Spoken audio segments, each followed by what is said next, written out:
3.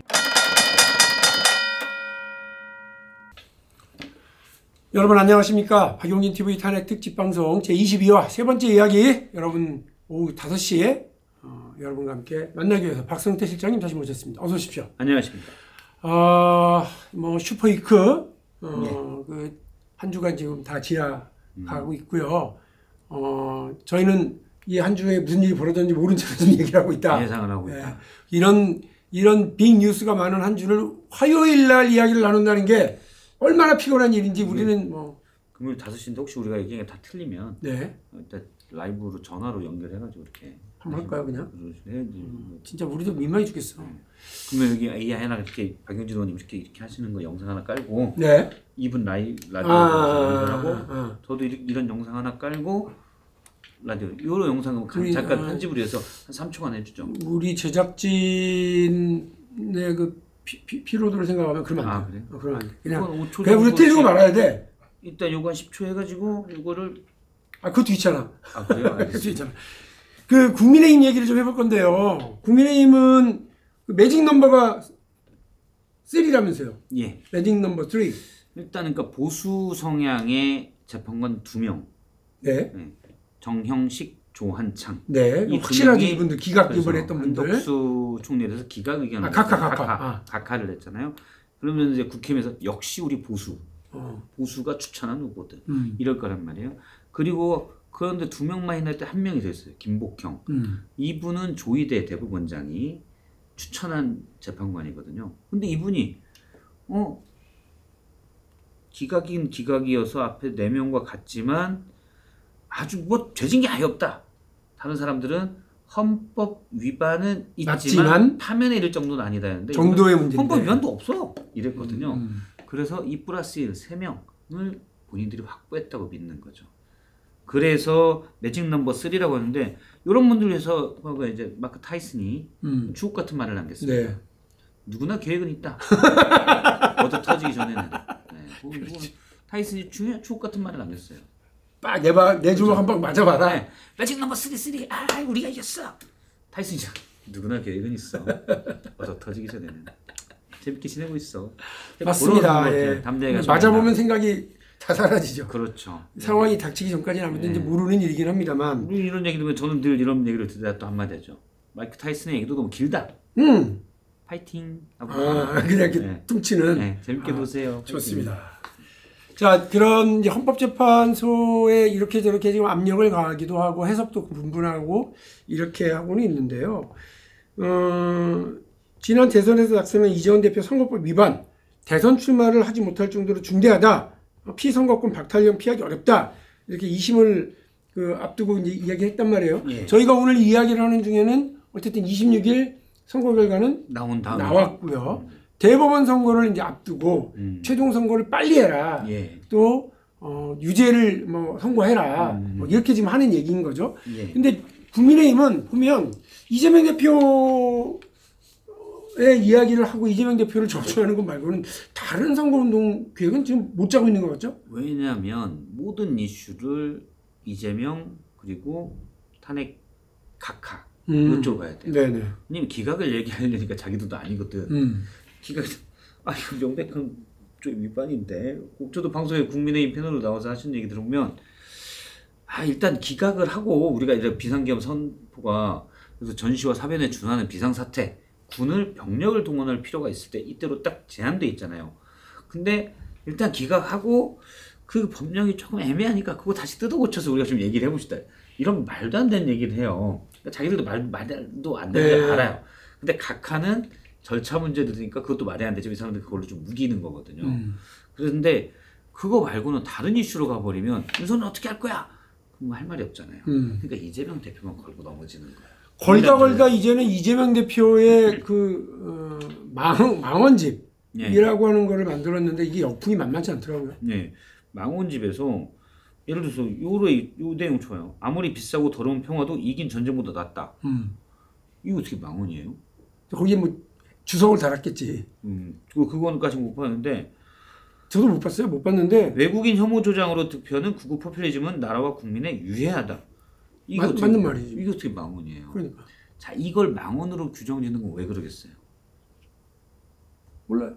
이들이 망상 속에 살고 있기 때문이죠. 그러니까 정상 세계가 있고 망상 세계가 있어요. 이런 모형으로 얘기하면 이 정도 모양이 좀 좋을 것 같아요. 요게 정상 세계예요. 네. 요게 망상 세계. 네. 얘네가 여기를 볼 때는 얘네가 이상한 거야. 그러니까 그래서 여기 뭐죠? 더러운 평화도 이긴 전쟁보다 낫다. 얘네는 이상한 세계에 살고 있기 때문에 이게 망언이라고 규정을 합니다. 아니 근데 이게 좀 뭐 그 역풍이 뭐 오히려 민주당 쪽에서는 그 명언 집아냐? 뭐 이러고 국민의힘 지지자들도 지금 뭐 하는 짓이냐? 네. 왜 이렇게 뭐 저 권성동 원내대표가 나서서 네. 이재명 대표의 덕질을 하냐? 뭐 이런 얘기를 하더라고요. 그러니까 그건 지금 뭐냐면 국민의힘에서 이런 걸 공식적으로 냈고 망언집을 얘기하는 거는 국민의힘 내부에 지금 자정 기능이 없다. 제정신이 아니고. 네. 자기들이 망상에 살고 있다는 건 사실은 예전에는 대부분 그래도 극소수가 망상에 살고 대다수는 그래도 정상 세계의 한쪽 끄트머리에 살았거든요. 근데 지금은 이 중심축이 옮겨가서 뚝 떨어져서 망상으로 갔다. 그러니까 이걸 어떻게 망언이라고 얘기하는 거죠. 이걸 웃겨요. 좀 왜요? 지금 보고 있습니다. 누군가는 정치 보복을 끊어야 하고 기회가 되면 당연히 내 당에서 끊겠다. 뭐 이걸 또 망언이라고 했는데 아마 이제 주석이 좀 달렸겠죠. 이거는 아직 줄 거다 뭐 이런 얘기는데 그렇다고 이런 걸 무슨 망언이라고 내놓습니까? 그러게 약간 뭐 답답하고요. 권성동 뭐 원내대표가 입만 열면 이재명 얘기하고 국민의힘이 입을 열면 뭐 이재명 얘기하는 걸 보면서 코끼리는 생각하지 마. 조지 레이코프? 그렇죠. 그 프레임 이론. 프레임에 오히려 이제 따라다니고 있다. 민주당을 쫓아다니면서 이게 보통 야당이 여당에게 아젠다와 인물을 해서 다 지고 있을 때 하는 방식이거든요. 예. 욕하고 막 따라가면서 그렇게 해서 상대를 깎아내고 훼손을 시키는. 여야가 바뀌었어 벌써 보면. 왜냐면 근데 이들이 지금 그거 말고 할 말이 없어요. 그래서 그렇다고 가만히 있자니 네. 뭐하냐. 그럴까봐 이제 그 얘기만 계속 하고 있는 거다. 네. 그리고 앞서 이제 제가 혼자 얘기하면서 그 얘기를 잠깐 안 한 것 같아서 한덕수 기각 매직 넘버 3 할 때. 네. 그거 이제 말도 안 되는 소리 하지 마. 이 정도만 얘기했고 그런데 왜 말이 안 되냐. 한덕수 총리 같은 경우는 예를 들어 점유이탈 횡령죄 정도. 네. 그러니까 뭐 누가 뭐 지갑 정도를 그냥 주는. 그렇죠. 누가 지폐 떨어뜨렸는데 한덕수 총리 스타일로 봐서 그냥 발로 꾹 밟고 있었던 거예요. 꾹 밟으려고 있다가 사람 다 가는데 그 정도 그렇게 볼 수도 있거든요. 그러니까 뭔가 잘못은 했지만 파면에 이를 정도냐? 그건 아니다가 판단인데 그거랑 달리 대통령은 뭐예요? 점유이탈 명령 살인 강도예요. 그걸 어떻게 같은 잣대에서 비교를 해요? 맞아요. 그러니까 뭐 세 명이 한덕수에 대해서 기각과 약간 이제 확고한 기각과 각하견을 냈다고 해서 매직 넘버 3다. 게임이 다른 거다 윤석열은. 그리고 이제 그것도 봤어요. 그러니까 뭐 정영식이라든지 또 조한창 이런 분들은 보수의 베이스를 가지고도 그걸 잘 지켰다고 치는데 그렇게 되면 문영배나 이미선 이런 분들은 그분들은 자신들의 정체성을 버린 거냐. 그게 아니라 자신들의 보수 혹은 진보적인 가치관을 가지고 헌법적 가치를 어떻게 구현하라고 설명할 그렇죠. 거냐. 그거의 문제인데 이게 이른바 문영배, 이미선이 보였던 어떻게 보면 그 진보의 추천을 받은 사람임에도 불구하고 그런 진영 논리에 구애받지 않고 보진의 소신, 자신이 생각하는 헌법적 가치의 철학을 이렇게 이제 구현해내는 쪽에 섰다고 그런다면 역시 마찬가지인 거죠. 상대가 윤석열인 경우라면 오히려 나는 정영식이라든지 뭐 김복형이라든지 이런 분들이 그 뜻밖의 선택, 다른 선택 그리고 합리적이고 국민 상식에 부합하는 선택을 할 수도 있다 저는 그렇게 봅니다. 저도 이 헌법재판관이 제가 뭐 잘하면 일은 나올 수 있다고 보는 게 가끔가다 이상한 사람들이 있으니까. 근데 절대 이가 넘을 수는 없다. 네. 그거는 우리 사회 품격이 다르다. 네. 저는 뭐 90%는 8대0 인용 만장일 치러봐요. 예, 우리가 뭐 잠깐 저 헌재 얘기하다가 놓쳤습니다만 국민의힘이 권성동뿐만 아니라 모든 의원들이 입만 열면 이재명 이렇게 얘기를 하고 있는데 특히나 거기 이제 나름 잠룡들 이런 분들이죠. 그런 분들이 그 사법리스 공격하고 그 이재명 뭐 때리기에 같이 이제 나왔어요. 그래서 안철수는 뭐 정계 은퇴해라 이런 얘기하고 유승민은 그 뭐 유발 하라리 만난 거 해도 망신이다. 그다음에 한동훈은 뭐 586 청산 해야 된다. 뭐 이런 얘기를 하면서 자기들 얘기 안 하고 이렇게 남 공격하는 여기에 지금 매진하고 그쵸. 있다. 이런 지적을 받고 있는데 이건 또 왜 이럴까요? 여기도 마찬가지. 그 세 명은 다 탄핵 찬성파잖아요. 네. 안철수, 유승민, 한동훈 탄핵 찬성파인데 지금 더구나 한덕수까지 기각이 되면서 사실은 헛된 망상인데 실질적으로는 국민의힘 지지층 내에서 윤석열도 기각되는 것 아니야? 라는 기대감들이 좀 커졌어요. 거기서 탄핵 찬성파들이 꿈도 꾸지 마셔. 무슨 기각이에요. 인용입니다. 파면이에요. 자꾸 얘기해봐야 손해잖아요. 네. 할 말이 없으니 이분들도 할 말이 그쪽에 없으니 일단 이재명부터 막 공격하는 거예요. 그래서 예를 들어 탄핵 반대파 찬성파예요. 근데 경선에는 여기도 참여할 거 아니에요. 그럼 찬성파가 이렇게 서로 의견이 다른 걸 감추려고 이렇게 붙어서 쟤가 나쁜 놈이에요 라고 하고 있는 그런 거다 지금 전략적으로. 전략적이다. 그러니까 지금 저도 이제 그래서 탄핵 찬성파 쪽의 측 사람들을 만나보면 고민이 깊어요. 빨리 윤석열이 아웃돼야 우리도 제대로 할 얘기하고 그럴 텐데 저렇게 살아있으니까 죽겠다 아주 그냥. 네, 그렇다고 본인 얘기를 사람들이 아시겠지만 박윤준 의원님 잘 아시겠지만 아마 정치인도 그렇고 언론인도 그렇고 많은 분들이 스스로 얘기가 떳떳하지 않을 때 제일 스트레스 받잖아요. 네. 물론 안 그런 정치인도 되게 많지만 좀 있는 정치인들은 그러면 이 탄핵 찬성파도 지금 자꾸 윤석열 얘기를 안 하려고 하니까 그게 스트레스 받는 거예요. 이 재밌는 게 근데 지금 우리 얘기했던 오세훈을 빼고 네. 안철수, 유승민, 한동훈 이 세 분이 또 국민연금 합의한 거 가지고 뭐 되게 막 목소리 높이더라고요. 판 엎어야 된다. 청년세대 부담 준다 이러면서요. 어떻게 보세요? 그걸 이준석이 공개적으로 제안을 했어요. 왜냐하면 그 청년 표심을 잡기 위해서 그런 것도 있는데 네. 엎어야 된다. 물론 저도 잘못됐다고 보지만 네. 이게 계속 엎으면 한 발짝도 못 나가요. 그렇죠. 안 될 거예요. 그러면은 또 하나 저는 뭐 그것도 어려운 일이지만 일단 이거라도 하고 그 다음에 또 해라.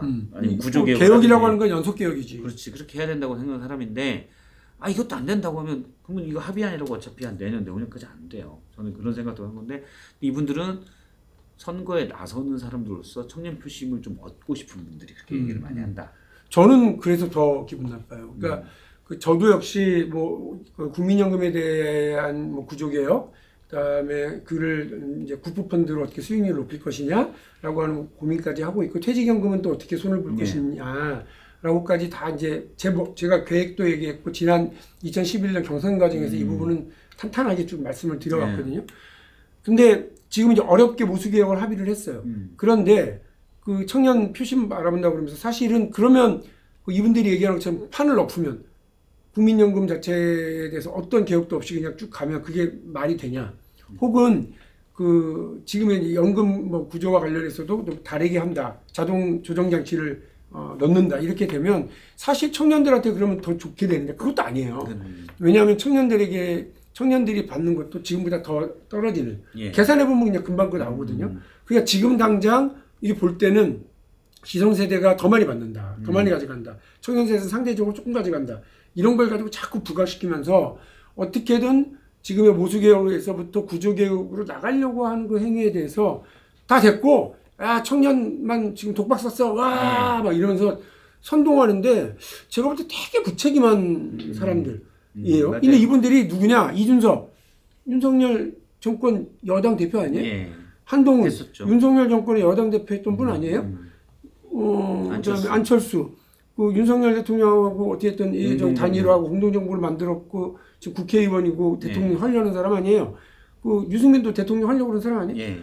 이분들 그동안 뭐 하다가 그렇죠. 지금 와서 앞뒤도 안 맞고 대안도 없는 그러면서 반대만 하는 그 웃기는 일을 하고 계시냐 이거예요. 물론 청년들 불만이 있지만 그러면 진즉 좀 세게 해서 그럼요. 이번 합의안 들어갈 때 그 반영을 시키든지 자기들이 그거 할 수 있는 사람들이었던 거예요. 이제 와서 됐는데 저는 물론 그 앞으로 개선해야 될 거지. 그래서 지금 반보라도 딱 앞으로 나간 걸 다시 뒤로 가자? 그거는 말이 안 된다. 말이 안 되지. 그 다음에 두 번째. 나는 한동훈이 제일 웃긴 게. 나 약간 한동훈이랑 이준석한테는. 그러면 한동훈이 제일 웃겨요? 제일 웃겨요. 그럼 여기 한동훈 사진 하나 띄워주고 잠깐 웃어주세요. 괜찮았어요. 왜냐하면 한동훈 전 대표의 경우에는 상속세는 찬성해 또. 이게 정상화다 이러면서 찬성을 해요. 근데 상속세를 지금 이제 추경에는 여야가 합의한다며요. 그러면 그 돈 어디서 나겠어? 나라에서 빚낼 거 아니야. 예. 근데 추경하자고 그러면서 상속세는 또 깎아줘. 여기서 또 2조, 3조씩 해마다 손해가 날 거예요. 예. 그러면 이 돈은 청년 세대한테 부담 안 돼? 이 돈 누가 갚아? 한동훈 대표가 갚을 거야? 그러지도 않을 거면서 상속세와 세수 줄어가는 일에 대해서는 또 급표 받으려고 찬성해. 그리고 또 청년 세대에 부담되니까 안 된다고 하면서 연금개혁은 또 반대. 앞뒤가 안 맞아요. 그렇죠. 조금만 들여다보면 안 맞는 건데 일단 겉보기에는 듣기 좋은 얘기들만. 이 양반이 그래도 옛날엔 약간 이렇게 앞뒤가 맞는 말들을 법리적으로 하는 법무부 장관한테 그랬거든. 정치하면서는 앞뒤가 안 맞아. 제가 보니까 한동훈 대표가 딱 그런 것 같아요. 그러니까 그 지난번 비대위원장하면서 총선 뛸 때 네? 제가 받은 느낌은 뭐였냐면 기존의 정치인들 보고 아이 멍청한 놈들 약간 그런 게 있어요. 선거운동은 이렇게 해야 되는 거지. 그리고 좀 더 센 멘트들 막 날렸거든요. 그래서 초반에 그런 것들이 조금 인지도도 끌어올렸어요. 그러면서 아마 이조 심판이란 말도 그래서 나왔었고, 그래서 제가 볼 때 한동훈 대표가 선거를 이렇게 치러야지. 사람들 뭐 정치인들이 다 여의도 오래 있었다고 나보고 초보라고 하는데 쟤네들이 더 몰라.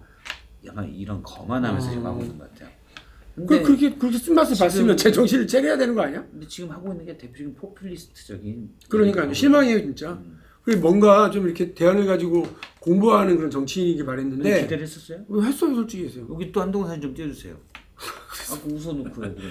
아니 그러니까 좀 이준석 한동훈 좀 그나마 좀 젊은 세대들이잖아요. 보수에서도 젊은 세대들이 나름 목소리를 내고 합리적인 역할들을 좀 해주길 바라는데 그렇지 못한 채로 그냥 대안 없는 무책임한 선동 이렇게 하고 있는 거 뭐 정치는 한 걸음 한 걸음 앞으로 나가는 건데 그렇게 하지는 못한 채로 마치 검사가 수사하듯이 말이야. 족치고 영장 치면 되는 걸로. 그렇게 그런 식으로 그냥 난 약간 한동훈 대표의 그거 제일 좀 황당하고 이준석 전 대표야 뭐 이준석 의원이야 본인이 이제 청년 세대 한다고 그러니까 그렇죠. 이제 그리고 이번 합의에 뭐 그 작은 정당에서 큰 역할을 못했으니까 잘 됐다 이번 판에 뭐 엎어보자 이렇게 할 수는 있어요. 근데 이준석 다 마음에 안 들어 지금. 정치공학을 되게 좋아하거든요. 글을 또 많이 써요. 네. 봤을 땐 저는 이번에 연대를 제안한 게 연금 개혁만은 아니다. 이런 생각이 좀 들어요. 그러면 연금 개혁을 고리로 해서 한동훈, 유승민, 안철수 정도하고 이렇게 그 어떤 그 공감대, 그다음에 이른바 그렇죠. 탄핵 찬성파의 대선 연대 보수 대연합을 이준석이 사실은 제시한 거 아니냐. 그런 생각이 들어요. 네, 연금 개혁을 고리로. 그러면서 만나는 자 일단 이준석은 그런 건 되게 눈치가 빠르거든요. 자 만약 연금 개혁으로 만났어요. 테이블에 만났어요. 뭐 언론이 어떻게 쓸 것 같아요? 자 연금 개혁 연대 대선 연대로도 나가나 무조건 그렇게 가는 거예요. 언론은 그 사진을 이준석은 원하는 거죠. 근데 만날까? 한동훈 안 만나도 이준석은 일단 던진 것 자체로 제목이 쭉 나왔잖아요. 한동훈, 유승민, 안철수 같이 연금 개혁합시다. 이거를 제목 한 줄에 같이 넣은 것만으로도 이준석이 일단 성공. 남는 장사했다. 그리고 그걸 자기가 제안했다. 일단 지금은 당장 안 되더라도 나중에라도 그게 이슈가 되고 자기가 어떤 보수 대연합을 꾸리려고 했던 사람으로서 포지셔닝이 되는 거죠. 네, 오늘 이렇게 말씀 나누는 중에 국민의힘의 전체적인 분위기는 네거티브다. 그리고 너도 나도 할 것 없이 이재명 깍이다. 그리고 너도 나도 야당 포지셔닝을 하고 있다. 그런 느낌을 우리가 받고 있고요.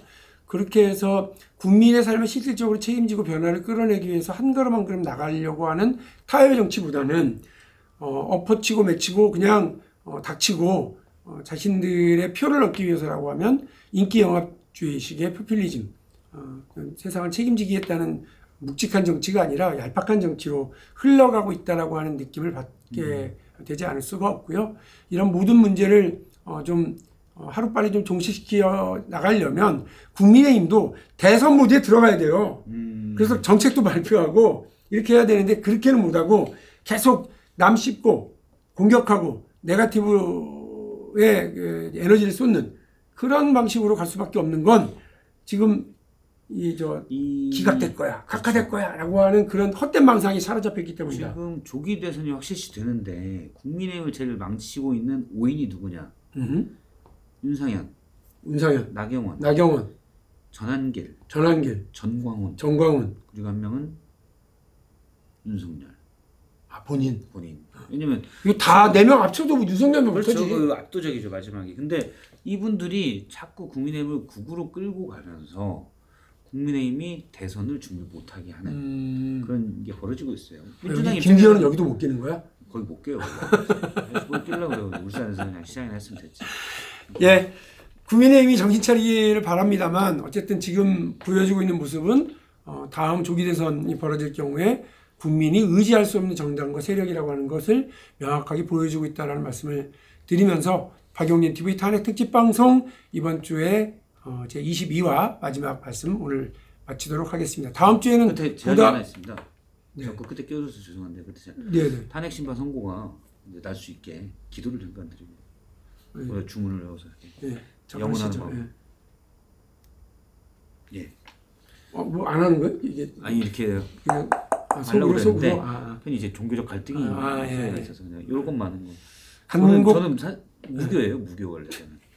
간곡하게 부처님, 예수님, 공양님과 마호메에게도 빌어가면서 오늘 탄핵 특집 방송 국민의 열망을 담아서 다음 주에는 조금이라도 희망찬 이야기를 나눌 수 있기를 기대하면서 마치겠습니다. 여러분 고맙습니다.